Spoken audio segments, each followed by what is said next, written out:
good evening, good afternoon, everyone, wherever you are in the world. And we are so thrilled to have today a guest speaker, Willard Barth. And Willard is absolutely incredible. He has incredible journey to share with us, and especially for a place where we seeking for new insights and new transformations, how to reduce, how to make our life better and more powerful. So in Barth has absolute Willard. I'm so sorry. Can we start again? I was distracted. Sorry. Hey, here, go ahead. You're good. Start again. Yes. Okay. Thank you. Thank you. Hello, everyone. It's such an amazing and a privilege to have a beautiful speaker, Willard Barth, who is ready here to share with us his journey. Why is it so important to transform our life on our terms? And the journey is continue; it's never stops. And Willard, you have incredible story. You really became from a biker gang and became a part of a Wall Street network. You work in the entertainment business. You with the famous singers, and you even perform on the Broadway shows multiple times. You're author of several books and best-selling books, and also you are incredible father and grandfather of your amazing, beautiful grandkids. First time I met you, it was 2017 at Unleash the Power Within.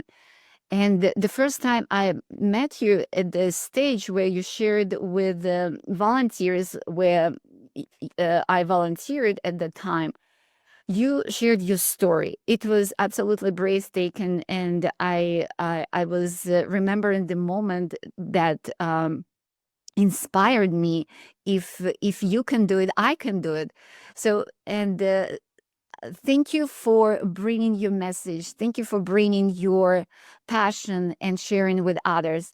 And I really inviting you to introduce yourself and tell us what really helps you to transform your life and why you're here. First off, thank you for the wonderful introduction. It's great to be here.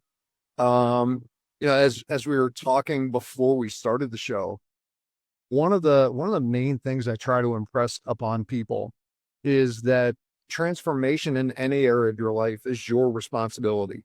There's a tagline that I have on the book, The Anatomy of Transformation, that says change is inevitable. Everything changes. The seasons change, our bodies change, our relationships change, the economy changes, everything changes. Growth is optional. Sometimes people move forward with the change. Sometimes people fight tooth and nail to try and keep things the way they are. And the third component of that phrase that I believe is that transformation is a choice. No matter whether you're in a place in your life that you don't like, you're in a place in your life that you're doing well, you have to recognize that you are in that position because of the decisions you made and the actions you've taken. And when you realize that and you can take responsibility, you can create any type of life that you truly desire by recognizing what decisions you're going to make and what actions you're going to take. And I'll be sharing part of my story, the trauma of it, and the wins. And something I always like to pre-frame. My story's pretty bad at points, and I never want to get into the place where people are comparing, because for every human being, no matter what you're going through, that is a struggle. That is a huge struggle for you. So recognize that the things I'm going to talk about, no matter where you're at, you don't have to be worse before you change. So many people think I haven't gotten it bad enough yet. No, you can change it any time that you want. So, Larissa, where would you like me to start? Yes, thank you so much. And it's important to hear this message that everybody has their own wounds and problems and pain and suffering in life. And and everybody's story is different, but this is a story that helps us to really get leverage and transform our life. So what was your story in the beginning when you started to realize that you live in pain? Could you please elaborate a little bit more? Yeah. Now, a lot of this comes from, hindsight is 2020, looking back at my life and asking the questions of what was going on in my head at that time, now that I'm older and have different ideas. Because for me, when I was in the middle of it, I had no awareness of what was going on. So, example, I was born in 1965, giving my age away here, just turned 59 this July. But I was born in a part of the United States in a very rural part of Pennsylvania where the term a lot of people use is the thinking was still kind of backwards.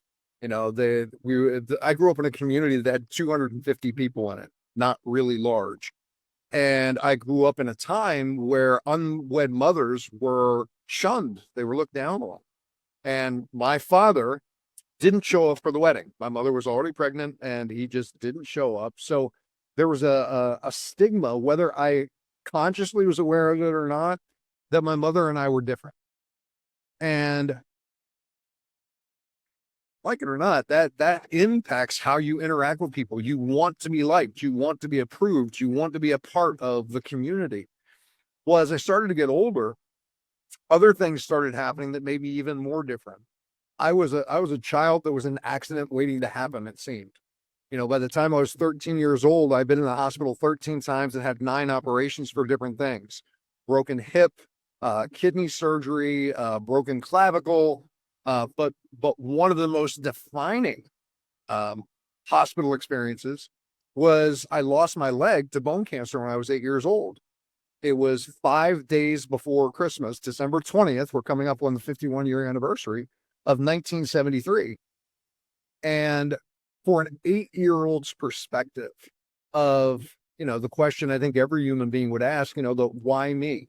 Because in 1973, I was doing a TED talk about 2 years ago, and I was looking to get data of how many people in 1973 were diagnosed with cancer and how many kids were diagnosed. It was so rare that they weren't even tracking it. There was no percentage or number of people, human beings with cancer or children with cancer. I mean, look at how it's come so far in that period of time.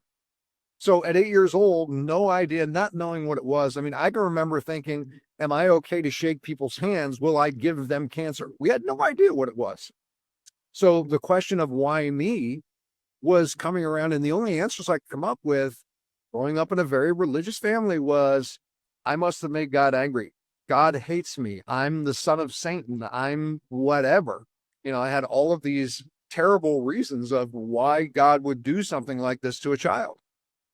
And that experience of losing my leg put me on 2 very diverse paths. Sorry, I tried to have both hands there. It didn't work. One, I became this mega achiever. So anything that I even thought that people would say, you can't do that, I had to prove them wrong. So I started making a living as a professional musician at 15 years old. I was the first licensed amputee motorcyclist in Pennsylvania. I lettered in junior high school wrestling. I lettered in senior high school football. And then I had my first business by the time I was 19. So to the outside world, it looked like I was the shining example of how a kid, overcomes cancer. But inside, I was a basket case, literally. I mean, I was so full of anger. I had no self-worth. I was constantly just the monkey chatter that was going on in my head was deafening and making me crazy. And at the age of 13, that part of Pennsylvania, the big thing for young kids was to go out in the woods and have parties. And that was the first time that I got drunk and high. And something happened that night when I got drunk and high. Number one, the monkey chatter shut off. Number two, for the first time in 5 years, from 8 to 13, I felt like an equal, but I also felt like I was better than the kids I was hanging out with because I started off with a high tolerance of alcohol. I was drinking more than these kids who were 4 or 5 years older than me. So it became this new way of life for me. I wanted the voices in my head to shut off, um this self-talk that was so bad. And I wanted to feel like I was of value. Now, I mentioned earlier that I went on two directions. Well, the same way that I overdid things in the good realm, I overdid things in the not so good realm. So you mentioned, I didn't just become the first licensed amputee motorcyclist. 16 years old, I was riding with the biker gang. Bunch of guys who were anywhere from 5 to 15 years older than me. 15 years old. I wasn't even legal to be on the highway when I started riding with them. 16 years old. I'm walking into bars with them, getting served alcohol in a state where the drinking age is 21. Because you got 20 bikers walking into a bar, nobody's asking you for ID. So again, my ego was stoked. I was able to do these things that other people couldn't do. But I took it to an extreme edge. 19 years old, I had my first business. 19 years old, I got my first drunk driving arrest. And I say first because within 12 months, I was arrested a total of 5 times for driving under the influence.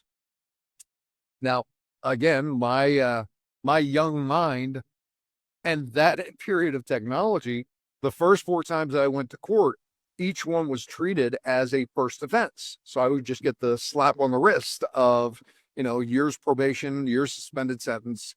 But when I got the 5th one, I had violated all of my previous suspended sentences and probations, and I was facing 5 to 8 years in jail. Now, I wasn't even 21 years old at this time. And again, the insanity of being in the depth of the addiction, I'm going, okay, I'm not even old enough to legally drink. How can I be going to jail for 5 to 8 years? So I decided I was not going to pay attention to the law, pretty much ignore them. And I'm going to put this in air quotes. I went on a run for a year. I don't believe there is any dog the bounty hunter out looking for me. But if I would have gotten pulled over for anything, they would have shown that I have 5 warrants for my arrest and I would have, been locked up. Compressing the story a bit, I did end up doing a total of 12 months between jails, halfway houses, and rehabs. I got out of Baltimore City Jail on August 8th of 1988. Very easy to remember, 8/8/88. And most people will go, okay, stop the insanity. I didn't. I was sober for a month after I got out of jail, started drinking again. And less than 12 months later, it's actually 10 months later, I got DWI number 6. Arrested a 6th time for drunk driving. I knew I was going to jail. There was a court date that was happening on a Tuesday. It was actually August 22nd of 1989 that the court date was scheduled. And I'm like, you know what? I'm going to go out and get drunk one last time. I didn't realize when I said that how true that statement was. I did. I went out. I was bouncing back and forth between these 2 bars, getting totally drunk. Next morning, I woke up in a parking lot behind the wheel of my car. No idea how I got there. And that was a light bulb moment for me. Now, a lot of people say, well, what was that defining moment that made you decide to change your life? And it was a stacking of a lot of things. I mean, 2 things stood out this morning, but I don't think those 2 things would have stood out if there wouldn't have been a couple of years of really bad stuff that was happening. I mean, I ended up being homeless. I ended up being $250,000 in debt. I ended up just so much trouble of things that were going on. But that morning when I woke up, there were 2 things that happened. One, at that point in my life, I didn't care whether I lived or died. I really, really wanted to die. I would put myself in situations hoping that somebody else would take me out. I can remember going into the worst part of Baltimore at 3 or 4 o'clock in the morning, just totally blown out of my mind. And I would be screaming racial slurs in this ghetto area. It was called Cherry Hill, hoping somebody would come out and take me out, but they wouldn't. I walked into a biker bar in New Jersey with a pistol sticking out of the front of my belt, just antagonizing people. Come on, I got a bunch of bikers. I'm standing there being a jerk. Somebody's going to take me out. Nobody would. I would not commit suicide at that point because there was still a little bit of a belief that, well, if this whole God thing's right and I commit suicide, I'm going to burn in flames for the rest of my life. But I thought there was a religious loophole that if somebody else took me out, I might get a pass and I might, not burn. But that morning when I woke up, I had the thought that one of these days I'm going to wake up and I'm going to have killed somebody else, whether a drunk driving accident, whether a fight, something. And I would have to wake up in a jail cell every morning for the rest of my life. Again, that part didn't bother me, but knowing that I destroyed somebody else's family, their life, their dreams, that was something I was going, I can't live with that every day for the rest of my life because of my stupidity. That was the first thing. And the second thing, such a simple shift in what I'm going to say, but it was mind opening for me. I changed a phrase from I drink and use drugs because I have problems to I have problems because I drink and use drugs. It was the first step of taking responsibility and not blaming the way my life was on my mother, on my leg, on God, on other people. It was the moment that I was like, okay, this is my fault. I'm the one who got me here. And luckily, I had been introduced to 12-step programs and rehabs and other things that when I woke up that morning and said, okay, I can't keep living this way. I knew that there were other people out there who had lived lives as crazy as mine and crazier, who now were productive members of society, were sober, were making contributions. And that morning I made the commitment. I am going to seek out some people and I'm going to learn how to do this because I can't risk killing somebody and having to live with that for the rest of my life. So that was kind of phase one, the journey. Larissa, any deeper things? I know you know a little bit more about my past. You're muted at the moment, Larissa. Sorry, and thank you so much for sharing this story. So it will help us to understand the moment when you started to recognize that you are different, and the moment you realize that you are different from others and you have something that brought you to suffering state. You gave a meaning. You gave a meaning that you are not loved. You're different, and you just literally place yourself to a position where you gave up with the powerful meaning of life.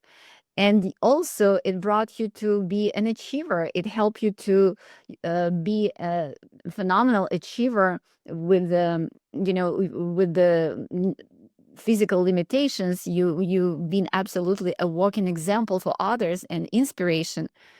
And what I'm hearing, not having a congruency inside and what you did brought you to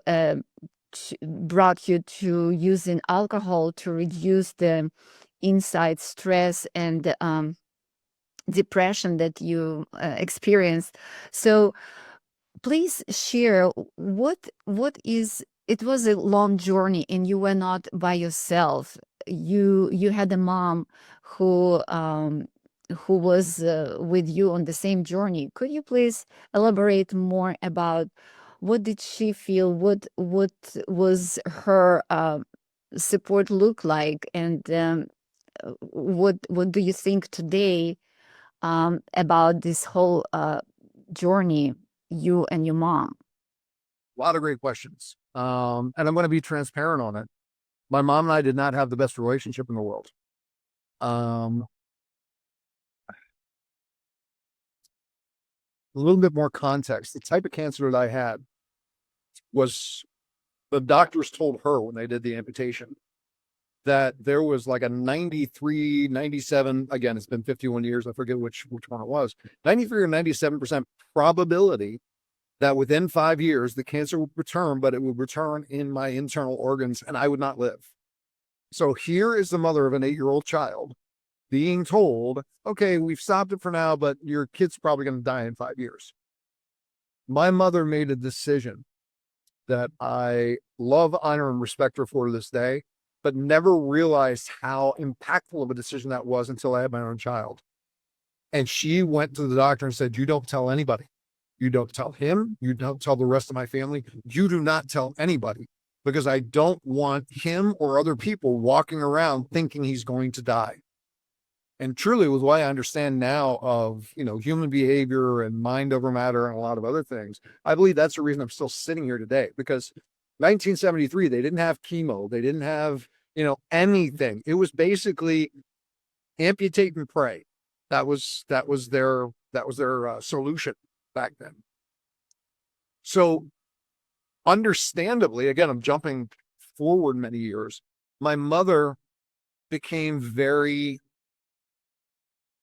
in my mind, overprotective. But when I became a parent, I was having a conversation with a guitar player friend of mine, and he said, "Wow, dude, every time you coughed, she must have thought you were going to die." And I never thought about it until he said that. Thought, wow, with my daughter, if that was the thing, yeah, I'd be overprotective too. So there were a couple of things that were going on with my mom that made our relationship tough. One, remember the 8-year-old's perception. I'm a bad person. God is punishing me. Well, that means God will also punish the people that I love to punish me. So I pushed my mother and my grandmother, the two people that I live with, away mentally and emotionally, because in my mind, I didn't want to hurt them. But on the other side, and again, I didn't realize this even until a couple of years ago. I'm jumping back and forth here, so I hope it's not too confusing. The relationship I had with my mother was very contentious, but she lived until she was 92 years old. And I could not understand why. I loved this woman. I would do anything for her. But there were times where I felt repulsed when she would put her hand on my hand when we were sitting by each other. And I'm going, what is going on in my brain? Why is it I love her, but I can't stand being around her? Come to find out later on, that 8-year-old had a resentment. I don't know how many of you are parents to say this to your kids, but my mom was big on saying, "You're safe. I'll protect you." There was no father there. She was the only one who was doing it. And in that 8-year-old's mind, it's like, you didn't protect me. You let this happen to me. And that's where the resentment came from. So we had a lot of push-pull in our relationship. When it came to the addiction, again, I can only speak from my experience. I can't speak for others, not my place to do so. My mother didn't want to admit that I had a problem. Her little boy couldn't be doing a lot of these things, even though I was arrested 6 times for drunk driving. She almost got arrested because of a car that I stole. Just all sorts of stuff, but she would deny that I had a problem.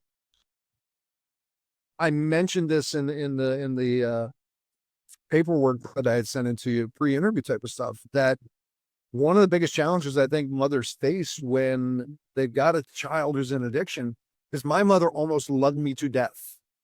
And I mean that literally. She would pay my fine. She would pay for wrecked cars. She would pay for my lawyers. My mom went broke paying for all of my stuff. And she did it because she loved me. And her love for me prevented me from taking responsibility for my own actions. I didn't have to. I could do stuff and she would clean it up for me. When I finally woke up and got sober, 5 years into my journey of transformation, my mom still couldn't admit that I had had a problem previously with drugs and alcohol. "Oh, you were just going through a phase." We had a family doctor tell my mother, "He's just going through a phase." So that was something that she could hold on to. I think the challenge, and I mentioned this previously in the interview, was the biggest advice I can give for mothers is recognize it's going to hurt, but you have to practice tough love, because otherwise the way that you're trying to protect your child could lead to their death because of them getting wasted and getting in an accident or suicide or whatever else. We've got to accept responsibility to begin the journey of transformation. Does that help with that question, Marissa? Yes, absolutely. And what I understand that when mothers become overprotected, the child might have a feeling that he's not enough, and he is again given a different meaning, that he is not capable to be responsible, and it's just limited his possibilities to become a true leader in his life and be responsible. Yeah. And what would you advise to mothers who have children with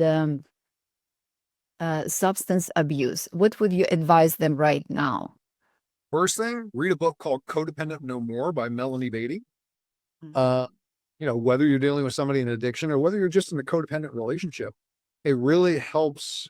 The way it's written, it really helps you shift your perspective and potentially shift your paradigm. And it really talks about, look, when I was in the middle of addiction, I can manipulate anybody and everybody.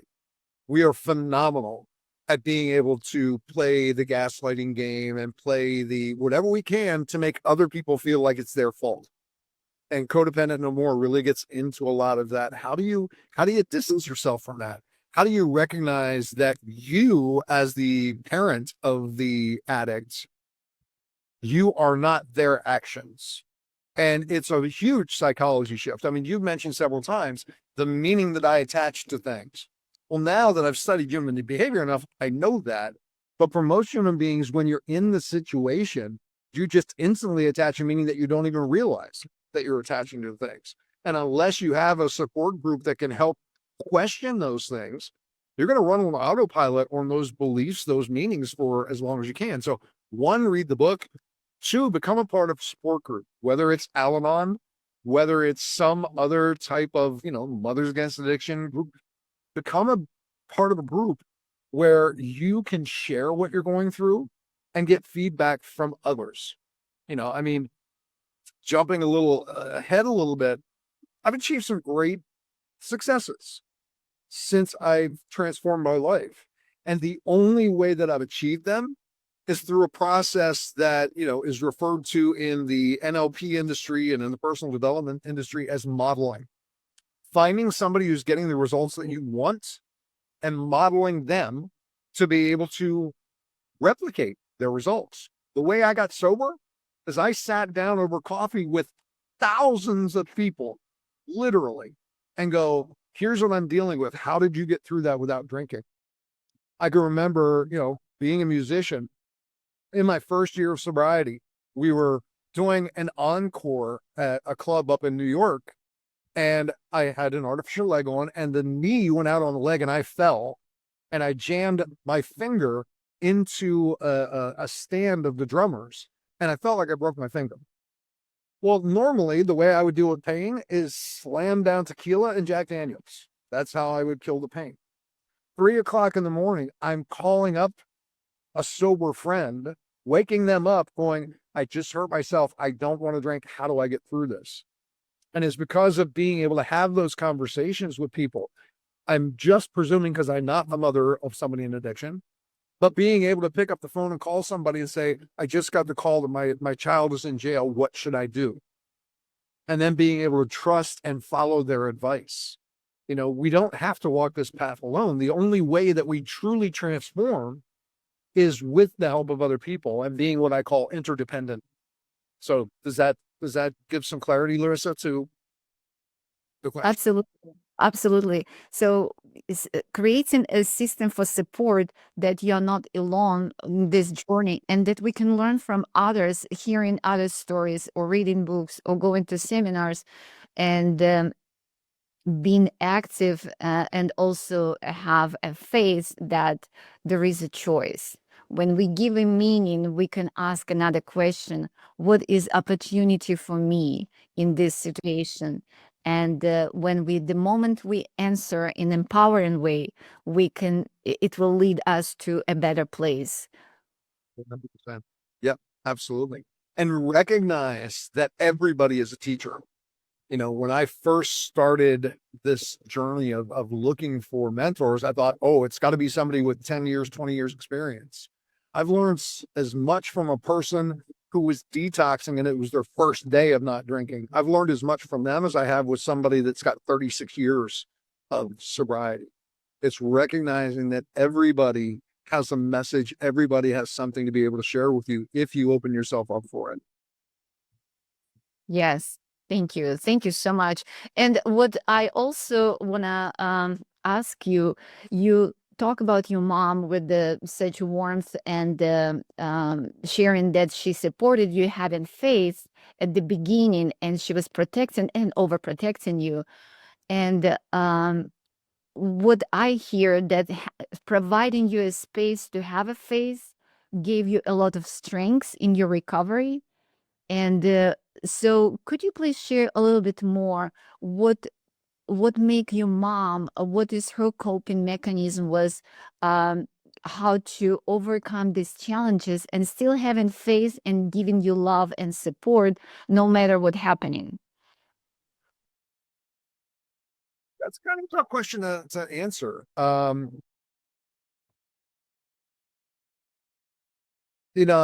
believe it was just her unconditional love for me, which ended up being a lesson, of this is how I want to love my children, my grandchildren. Because the things that I did to her and to my grandmother while in my addiction were unthinkable for somebody who's in a sane state of mind. I stole money from them. I put them in bad legal situations. As I said, I actually stole a car at one point, and my mother, to support me, got involved in it unknowingly. And then the state troopers show up at our house and was like, "Hey, we want to talk to you about that car that's sitting over there." Um, I can't speak for what kept her faith in me other than just her unconditional love for me, and I guess believing that at some point things would turn around. Sadly, again, I'm just being transparent on it. I beat the crap out of her mentally and emotionally during my addiction, that years later, as I was, getting older and I moved her in with me to help take care of her, she still had anchors and triggers to the way that I treated her in the past that, you know, look, I mean, I would yell at her when I was in my addiction. I would do anything I could to control her. And if she thought I was going to go into that mode, even in my sobriety, she would cringe. She would shut down. She had become conditioned to expect that from me. Not proud of it, but that's the reality of what we created. And I would kept trying to talk to her and go, look, I'm not that person anymore. But she had years of being treated that way. So it was an automatic response to how I treated her. Mm. I would love to be able to ask her, what the hell kept you believing in me when I was going through all that stuff? And I think her answer would just be, you're my son. What was I supposed to do? Mm. Uh, the lessons I learned in hindsight, I wish I could have one more day to talk to her now that I've seen things from that perspective of recognizing why there was that duality in myself of how I felt about her. Um, I mean, I'm not sure how to best answer the question because I'm not inside of her head. Mhm. And thank you so much for giving your perspective. And that's what I understand. The another process is required to heal the spiritual relationship with each other, with the mother and their children, because it's not just the recovery, physical recovery or emotional recovery. It's also spiritual recovery when we heal, when we forgive, and when we give a better meaning what happened, more empowering meaning. And I'm sure your mom always found a new meaning to continue to love you unconditionally in faith.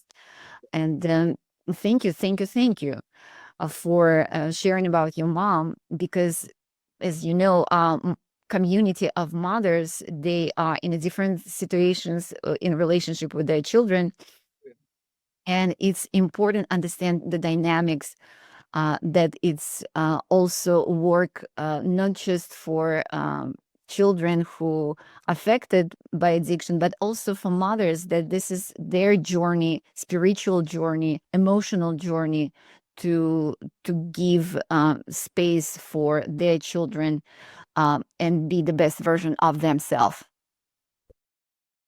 Yeah, it's so true. I can only again speak for myself. When I was in the depths of the addiction, I couldn't see anybody else's perspective. I couldn't care about anybody else's perspective. I mean, you become very narcissistic when you're in the middle of addiction. And when you've got people around you, whether it's your mother, your siblings, whoever, that are caring for you, supporting you, again, I can only speak for me. I abused that every way possible because all I wanted was to get high and get drunk. So it didn't matter what they were thinking, what they were feeling, if they shared with me what was going on. And you mentioned about the spiritual healing. That's a huge part of the transformation that started in 1989, was just recognize. I mean, look, to me, religion and spirituality are two very different things. And when I was in a rehab and they got to step 3 in the 12 steps, and it's like, turn your will and life over to the care of God. I'm like, wait a minute, I got to turn my will and my life over to God. That's the only way I'm going to stay sober. They're like, yep. I'm like, well, then I'm screwed because God and I have a hate relationship. And it was about learning that spirituality isn't religion. Spirituality is something much bigger, much deeper, and more unifying. And then bringing those practices into every aspect of life. My mother was a very religious person. She would sit with me, after I was well on the journey, go, God, I wish I had the faith that you have. And I'd be like, well, then do the things that I'm doing. I mean, try on some of these beliefs that aren't really religious beliefs. But she stayed with her religion, and God bless her, that gave her peace. That was what worked for her. But for me, it was a spiritual journey that allowed me to get to a place of being able to heal as much of the relationship with her as I could while she was alive, and then continue to heal myself. And I still believe I've been able to heal that relationship with my mother after she passed. Yes. Thank you. And it sounds like this is a continuing journey, and it's important journey to have and recognize, and be a guard of the meaning we give, be a guard of spiritual journey and thoughts, and actions. Thank you so much for sharing. And would you please give us share your books and resources that you recommend, how our mothers and their family and children can use for improving their lives, and bringing them to another level, higher level? Sure. So the book, I saw it, somebody had posted the title of the book in the chat here. And the book's called The Anatomy of Transformation. It was something where one of my mentors, after I had taken the time off to move my mother in and take care of her, I had stepped away from the speaking business for a while. And when she got to a point where she wanted to go into a nursing home rather than hire a full-time caregiver to come in, I was talking to one of my mentors and going, I don't want to go out and talk about the stuff that I talked about years ago. I want to talk about something new. And what he said to me was, he goes, I know a lot of people who've overcome cancer and overcome losing a limb and overcome sexual abuse and overcome drug and alcohol addiction and overcome being in jail and overcome $250,000 in debt and overcome being homeless. But I don't know anybody who's overcome them all and now has spent the past 20 some years of their life helping other people overcome these things. And he said, what did you do that allowed you to transform your life and that you share with your clients and your students now? It was a great question. My first answer was all ego-based, and as soon as the words came out of my mouth, I knew it was wrong. So it took me a few months of really just sitting down and looking at it, and I recognized that there are 7 phases of transformation that everybody goes through. And I call them phases, not steps, because there's a couple of the phases you don't have any awareness of, you don't have any control over. So phase 1 is what I call ignorance, where you don't know what you don't know. If you're in the middle of addiction, no matter how much other people tell you, you are messing up your family's life. You are a living tornado. I didn't hear it. I didn't get it because I was blinders on, focused on what my outcome was. Or it can be the other side of things that you don't recognize what possibilities are there. It can be good things. It doesn't just have to be bad things you're ignorant of. Phase two is when you become aware. You've gotten enough pain that you wake up and go, oh crap, what I'm doing is having a negative effect. Or you have a conversation with somebody. Example, the area I grew up in. I grew up thinking that doctors' kids became doctors, lawyers' kids became lawyers, factory workers' kids became factory workers. I didn't realize you had a choice of what you wanted to become. And just somebody having that conversation opens you up to awareness. But awareness doesn't mean you're going to transform. A lot of people use awareness as their story and their excuse. Oh, I can't because I'm an alcoholic, I'm a single mother, I'm a, whatever. And then they just hold on to that to continue the path they're on. The third phase is when transformation really begins. And that's when you take responsibility. You stop blaming other people or other circumstances for how you got to where you are. And you go, no, it's the decisions I made and the actions I took that got me here. That means I can make different decisions, take different actions, and I'll get to someplace different. And that's where you start the transformation. So I just went through and looked at all those things. And then I sat down and spoke to every successful person I knew, whether it was business, entertainment, athletics. And I didn't kind of question them on my 7 phases. I just said, tell me your story. And as they told me their story, I go, yep, there's ignorance, there's awareness, there's taking responsibility, there's immersion there. And I was like, every person who's been successful, they've gone through these phases. And that's what I put in the book. So it's got the 7 phases of transformation. It's got what I call the 3 cornerstones of change. You can't change unless you implement these 3 things, which is honesty, open-mindedness, and vulnerability. Those 3. And then another 7 keys to success and fulfillment, which is after you have been making that transformation, how can you continue to live a more fulfilled and successful life? So that's the book, The Anatomy of Transformation. Again, there's multiple courses I have that are designed for helping people on journeys of self-awareness, but also for the past 25 years, I've been doing business consulting and helping small businesses grow. So a lot of my courses are focused on how to become a better leader, a better communicator, a better entrepreneur.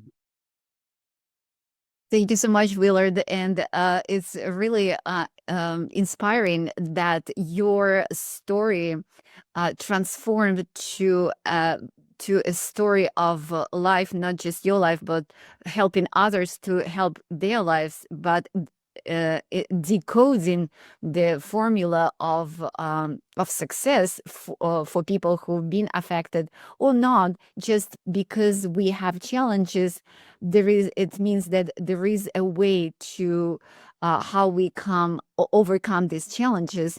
And your book is definitely a fantastic tool and resource to use. And I want to wrap up interview, and I just want to say that your message to change is inevitable, growth is optional, and transformation is the choice. Truly hit the home. And thank you so much for sharing your wisdom insights with us. Thank you for your time, and thank you for continuing being a leader and transforming life of others. We really appreciate you, and thank you for sharing your greatness with the world and create meaningful change in our lives. Well, thank you for having me, and I appreciate what you're doing to help families that are making their way through this, because a lot of people don't realize there are resources available, and I think it's great what you all are doing. So thank you for having me. Thank you. Thank you. Thank you. Thank you. We appreciate it.